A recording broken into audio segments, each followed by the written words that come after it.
2장에 가서 우리는 하나님 창조의 완성을 보았습니다. 안식일을 만드시고 또 선악과를 만드시고 가정을 만드심으로 하나님의 창조가 완성이 된 거지요. 그런데 3장에 가면 사람이 타락합니다. 그러면 하나님의 창조가 실패했느냐? 그렇지 않습니다. 우리가 3장을 읽어보면 하나님의 역사가 계속 진행되고 있는 것을 보게 됩니다.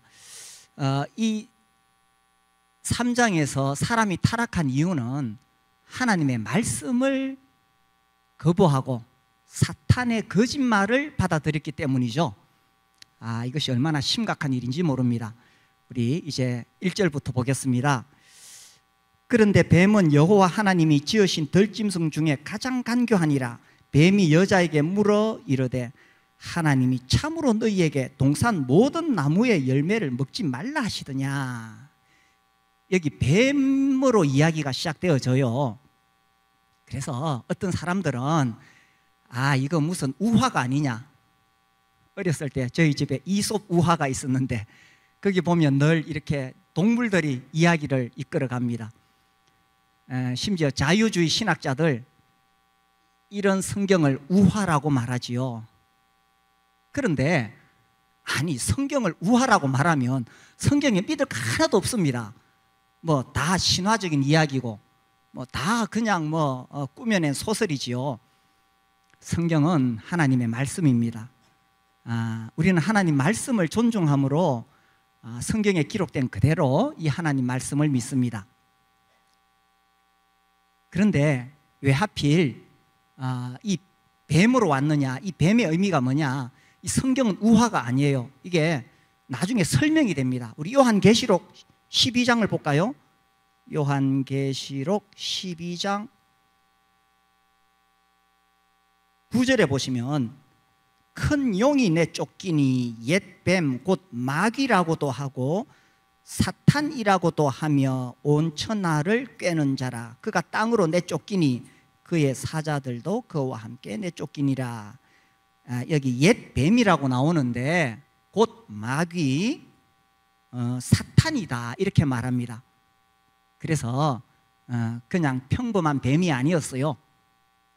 창세기 3장에 나오는 그 뱀은, 옛 뱀은 마귀, 사탄을 이야기합니다. 그리고 이제 요한계시록 20장 2절에서 한 번 더 설명이 나옵니다. 용을 잡으니 곧 옛 뱀이요 마귀요 사탄이라. 잡아서 1000년 동안 결박하여. 여기 옛 뱀 바로 마귀요 사탄입니다. 여기 이 시간에 사탄의 기원에 대해서 설명할 시간은 없습니다. 아무튼 그 뱀은 사탄이었죠. 이 사탄이 뱀을 통해서 아주 교묘하게 유혹을 합니다. 그래서 이건 우화가 아니에요. 성경을 그렇게 보면 믿을 거 하나도 없어요. 우리는 성경을 하나님 말씀으로 있는 그대로 믿습니다. 하필 왜 사탄이 이 뱀으로 접근을 했을까요? 가장 간교하다고 되어 있는데 왜 하필 뱀이냐? 제가 복음 전할 때 한 번씩 그 이야기를 합니다. 제가 예전에 성보학교에 근무한 적이 있어요. 거기 도서실을 관리했는데 책들이 많잖아요. 그 중에 동물 화보가 있어요. 이렇게 꺼내보다가 하루는 뱀의 화보를 꺼내보았어요. 그리고 제가 깜짝 놀랐습니다. 야, 뱀이 이렇게 아름다울 수가. 뱀이요, 이 색깔이 정말 총천연색이에요. 정말 컬러풀합니다. 야, 이 뱀의 색깔이요 얼마나 아름다운지 모릅니다. 그 화보를 보면. 그래서 아마 이 여자들이 예쁜 걸 좋아하니까 뱀의 모습으로 접근하지 않았을까, 제 혼자 추측입니다. 그런데 여기 3장 1절에 보면 가장 간교하니라 되어 있는데 굉장히 지혜롭다는 뜻입니다. 그래서 이 뱀이 여자에게 접근합니다. 아담은 하나님의 말씀을 직접 들었잖아요. 하와는 아담을 통해서 하나님 말씀을 들었어요. 그러니까 이 뱀이 교묘하게 여자에게 먼저 접근했어요. 그래서 이 여자는 사실 아담의 보호 아래 있어야 되는데 혼자 있을 때 그때 교묘하게 접근을 해서 참으로 하나님이 참으로 너희에게 동산 모든 나무의 열매를 먹지 말라 하시더냐. 하나님을 아주 인색한 하나님, 아주 이 나쁜 하나님으로 그렇게 싹 유도해 갑니다. 동산 모든 나무의 실과를 먹지 말라고 하지 않으셨죠? 창세기 2장에 보면 하나님께서 동산에 있는 거 임의로 다 먹을 수 있다고 말씀하셨습니다. 그렇죠? 딱 하나 동산 중앙에 있는 선악을 알게 하는 그 나무의 실과만 먹지 말라고 하셨어요. 근데 이 뱀이 아주 간교하게 그렇게 하나님과 사람 사이를 이간질하는 겁니다. 그때 여자가 2절, 여자가 뱀에게 말하되 동산 나무의 열매를 우리가 먹을 수 있으나 동산 중앙에 있는 나무의 열매는 하나님의 말씀에 너희는 먹지도 말고 만지지도 말라 너희가 죽을까 하노라 하셨느니라. 여기 지금 뭐 말할 것이 많은데 중요한 것은 이 여자의 마지막 대답입니다. 너희가 죽을까 하노라. 하나님께서 그렇게 말씀하셨나요?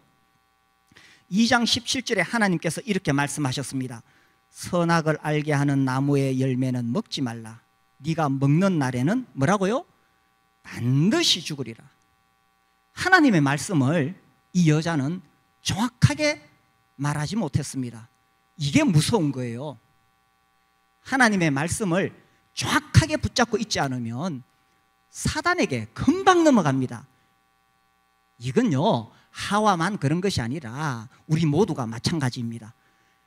반드시 죽으리라고 하나님께서 이렇게 엄하게 경고하셨어요. 그런데 이 여자는 죽을까 하노라. 죽을 수도 있고 안 죽을 수도 있다. 이게 사탄의 전략입니다. 그래서 이 하와가 하나님 말씀을 명확하게 알고 있지 못한 것을 알고는 사탄이 바로 정면으로 반박하죠. 4절 뱀이 여자에게 이르되 너희가 결코 죽지 아니하리라. 사탄은 어떻게 해서든지 이 하나님의 말씀을 흐리게 하고 사람들이 못 믿게 하고 불신하게 하는 거예요. 오늘날도 마찬가지입니다. 이 세상에 인문학, 철학 아주 교양 있고 훌륭한 사람들이 나와서 강의를 하고 책을 씁니다. 그런데 그런 학문들 밑에 뭐가 깔려 있어요? 제가 계속 경고하잖아요. 인본주의, 세속주의가 거기 깔려 있어요. 인간 중심적인 세속주의란 말은 뭐 이렇게 불경건하다 그런 뜻이 아니라 하나님을 거부한다는 뜻입니다. 그래서 기본적으로 진화론이 깔려 있습니다. 그렇지 않나요? 그러니까 유물론, 무신론으로 넘어가는 거예요. 그래서 우리가 접하는 TV, 영화, 소설 다 기본적으로 이게 깔려 있습니다. 우리가 정신 안 차리고 나도 모르게 그런 영향을 받게 되면 이 하와가 뱀에게 넘어간 것처럼 우리도 넘어갈 수 있어요. 그래서 문화생활 한다고 연극 보러 갔는데 지난주에 제가 이렇게 뭐 뉴스 검색하다 보니까 크리스 찬스라는 연극을 지금 뭐 서울에서 하는가 봐요. 그걸 또 막 이렇게 올려놨네. 그 내용이 뭐냐 하면 이 목사님이 이제 예배당 잘 짓고 대출을 다 갚고 나서는 지옥이 없다고 설교하기 시작했는 거예요. 야, 사람들은요 그런 설교 들으면 참 좋아합니다. 그래 뭐 사랑의 하나님이 뭔 지옥을 만들었겠어. 그 펄펄 끓는 영원한 불못을 사랑의 하나님이 왜 그런 걸 만드셨겠어. 충분히 납득이 가지요. 이게 바로 인본주의라는 겁니다. 이게 바로 세속주의라는 거예요. 그래서 근데 또 그런 연극 하는 거를 왜 또 뭐 거기 뉴스에다 올려놔. 사람들이 그런 데 관심이 있으니까. 그래서 우리가 지금 이런 세상에 살고 있어요. 우리 자녀들 학교에서 배우는 게 뭡니까? 다 인본주의, 세속주의 교육 속에 살아갑니다. 우리가 정말 하나님의 말씀으로 명확하게 어려서부터 가르치지 않으면 쟤들은 그냥 그게 진리인 줄 알고 따라가는 거예요. 결코 죽지 아니하리라고 사탄이 바로 정면으로 반박하잖아요.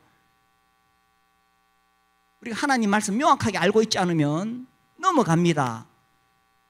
하나님의 말씀은 절대적입니다. 우리 삶의 절대 기준입니다. 결코 죽지 아니하리라, 지옥은 없으리라, 이런 거죠. 그래서 이 사람들이 죽을까 하노라, 지옥이 있을까? 아이, 사랑의 하나님 뭐 지옥이 있을까? 요렇게 갸우뚱거리면 바로 사탄은 결코 지옥은 없다, 이렇게 나오는 거예요. 그러니 결국은 하나님의 말씀을 따를 것이냐, 간교한 이 사탄의 거짓말에 내가 넘어갈 것이냐. 내가 분명하게 하나님의 말씀을 존중하고 하나님 말씀을 경외하고 하나님 말씀에 순종하고자 하는 마음이 없으면 우리는 누구라도 쉽게 넘어갈 수 있다는 것입니다. 죽을까 하노라 하니까 사탄이 잘 됐다, 결코 없으리라. 그러면서 하는 말이 5절에 너희가 그것을 먹는 날에는 너희 눈이 밝아져 하나님과 같이 되어 선악을 알 줄 하나님이 아심이라. 야, 하나님 참 인색하지, 하나님 참 나쁘지. 자기 혼자 하나님 되시려고 너희들이 그거 먹고 너희도 하나님 될까 봐서 먹지 말라고 한 거야. 이게요, 이게 한번 분별력을 잃어버리고 넘어가게 되면 그때부터는 사탄의 말이 진리인 것처럼 들립니다. 그래서 6절에 보니까 여자가 그 나무를 본즉 먹음직도 하고 보암직도 하고 지혜롭게 할 만큼 탐스럽기도 한 나무인지라. 하나님 말씀을 꽉 붙잡고 하나님 말씀을 연구하고 하나님 말씀을 읽고 이렇게 내가 분명하게 서 있지 않으면 분별력이 흐려집니다. 그래서 가만히 보니까 진짜 야, 저거 먹음직스럽네. 아, 저거 보기도 좋네. 보암직도 하고 먹음직도 하고 저거 따먹으면 정말 지혜롭게 될 것 같아. 요게 바로 인본주의, 세속주의, 인문학, 철학, 연극, 영화, 소설, TV입니다. 그래서 뭐 그런 거 읽지도 말고 보지도 말라, 그런 뜻이 아니죠. 우리가 분별력을 가지고 있어야 된다라는 것입니다. 그래서 이제 그걸 보니까 이제 따먹어 버렸네. 그리고 자기 남편에게도 주었습니다. 아담도 따먹었습니다.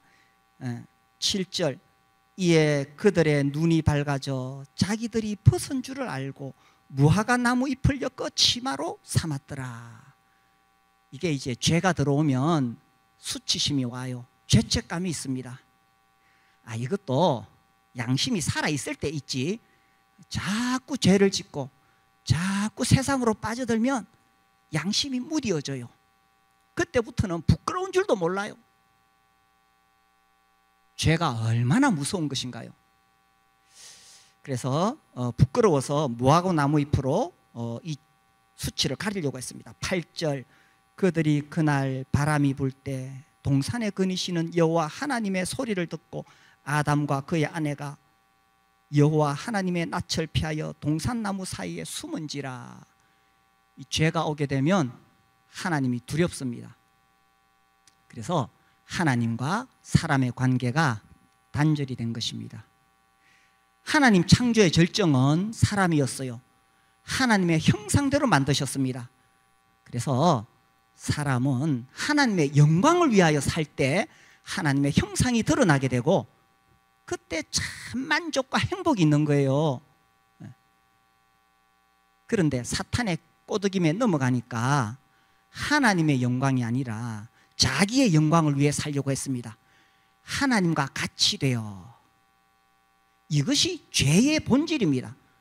싸움질하고 도둑질하고 욕한 것도 죄지만 죄의 가장 본질은 자기가 하나님 자리에 앉는 거죠.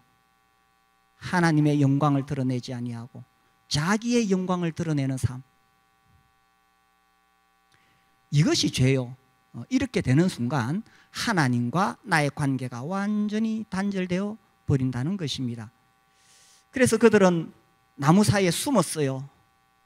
자, 9절입니다. 9절 여호와 하나님이 아담을 부르시며 그에게 이르시되 네가 어디 있느냐.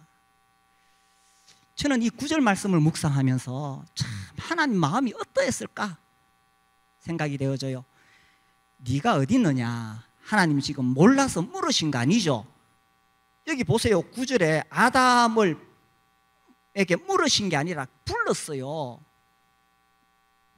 네가 어디 있느냐는 것은 지금 몰라서 물으시는 것이 아니라 아담을 부르시는 거예요. 네가 어디 있느냐.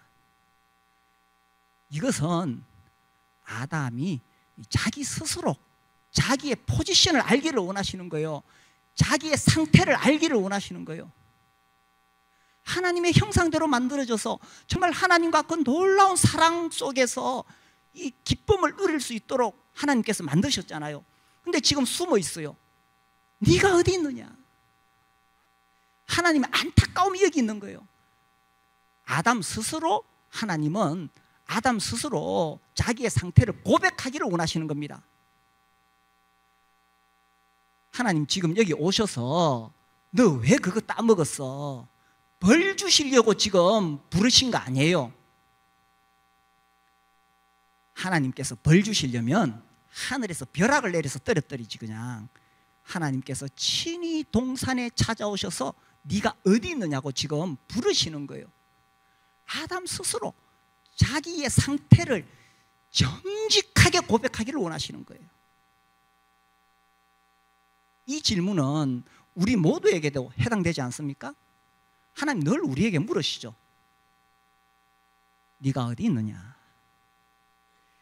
그때 아담이 대답하지요. 10절 이르되 내가 동산에서 하나님의 소리를 듣고 내가 벗었으므로, 이 무화과나무 잎을 했는데 벗었다 그러네. 두려워하여 숨었나이다. 이 죄를 지으니까 무섭죠. 그래서 하나님께서 이렇게 물으시는 거예요. 네가 그 실과를 따먹었느냐.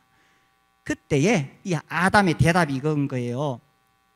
12절 아담이 이르되 하나님이 주셔서 나와 함께 있게 하신 여자 그가 그 나무 열매를 내게 주므로 내가 먹었나이다.